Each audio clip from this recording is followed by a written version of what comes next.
beginning of time. So you get like consonants and vowels or whatever. A, E, I, O, U. Yeah, when they have babies, they become words. When words have babies, they become sentences. Yeah, and so on.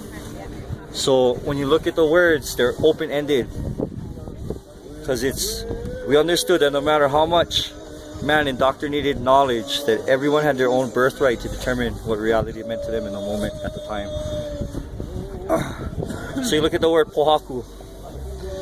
You translate it in English, it means rock. But that's not what it is. It's just a suggestion on how to relate what you're looking at, and everybody has a different perspective of it. So you look at po. Po is what? Night. Oh, you guys is brave, bro. Yeah, that's one of the infinite meanings of po. And then ha. Breath. Ku. Upright. God. Okay, ku. But it's confusing, yeah? Because they call idol gods, but that's all they had for our scientific and spiritual relationship with the actual environment that we live in. We don't make stuff up. We live on canoes. Yeah, so the language is spoken to us through the elements. Yeah. So if the island is our canoe and the canoe is our island, what is Mauna Kea? Where you learn that from? Did I just say that? Or did you learn that from somewhere? Yeah? Hey! Mahina poi poi paishan. Oh, cool. So Chad Paishan is married to my cousin Pumai Bertelman. Yeah, so they say heva'a hemoku, hemoku heva'a. The canoe is an island, the island is a canoe. You have limited space on a canoe, you have limited space on an island, you have limited space in your body. You have to be careful what you put into your canoe, you have to be careful what you put into your body, you have to be careful what you put on the island, yeah? So it's just like a metaphor of basically sustainability. Look at all the canoe plants that they brought to build their houses, build their canoes, feed their people. Anthropologists nightmare because they come from all around the world. Find piles of fish hooks in Catalina, California, yeah? Everything had more than many uses, yeah? So it's kind of giving you the clue on how we were able to sustain ourselves with a population greater than today before maps and Costco welfare and healthcare. Nobody was hungry. Nobody was hungry. So what is Mauna Kea? Mauna Kea is like the peak of our Genesis, yeah? Biggest mountain in the world, 100 Mount Everest is bit into Mauna Kea. You look at these voyagers, they understood precession. You know what precession is? Does anybody know what precession is? Really? Okay. So, the Earth spins, orbits, and wobbles. The wobbling is a precession. Yeah. So even over here they have Ice Age markers. Yeah, you understand what an Ice Age is, yeah? Yes. Yeah. So these are things that even only scientists now are finally being able to agree upon, you know what I mean? But for us it's regular. Think about like you guys know Noah. Yeah, Noah's Ark. So N-O-A is a Hawaiian word, yeah? Like Nainoa. Yeah, and Noah. Amama'ua Noah. So Noah built va'as and put canoe plants, so same story, yeah? But precession. So you look, maybe this isn't islands, maybe it's a continent covered with water. Yeah. But it gets covered. Look at Colorado sand dunes, Dead Sea, Arizona. These people understand precession. We still build these canoes, we still navigate with just what we was born with, you know? It's kind of interesting that what's up right now is building telescopes to look at the stars when the Hawaiians already knew how to navigate by the stars. Because they knew how to take it as it was in the moment, yeah? Our eyes can barely understand what's happening right now. I don't know about you guys, but oh, what a trip. We all come from different worldviews and cultures, and you can see plants and terrain, but for me, even as much as I know it, I don't really, you know, I can that I just have references to just start to think and comprehend, but that's about it. So much information right here.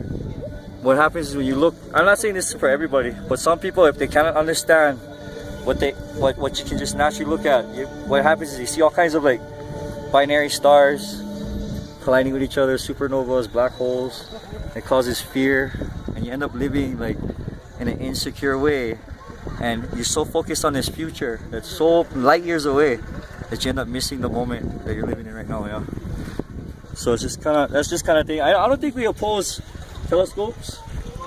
I think it's just if we were in on the story a long time ago, we might have. I'm not saying we would, but we might have built one or two.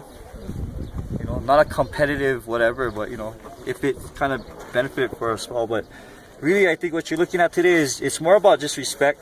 You can go back and forth about culture and science and religion, but it's way more like you have like you're having a little family dinner and your dad's cooking dinner and somebody just kind of walks in the house without introducing themselves. They're uninvited, and then they help themselves to your refrigerator, plop themselves in front of your grandma while she's trying to tell you her secret recipe.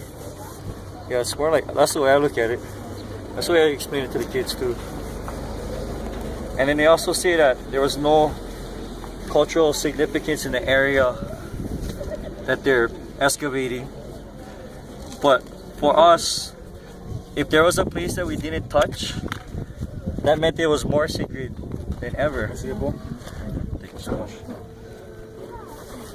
I heard a story that one of the ali'i came up here. Hey, any of you Hawaiians step in at any time, huh? What? No, it's just... Oh, okay. Can I ask you a question? Because he said something about what, telescopes or something? Okay. And you said something like, yeah? The yellow hat. I don't know, what's your mana'o? Oh, I see what the part he was saying was, she's right there. we're not against it. It's just where they like put it. That's no.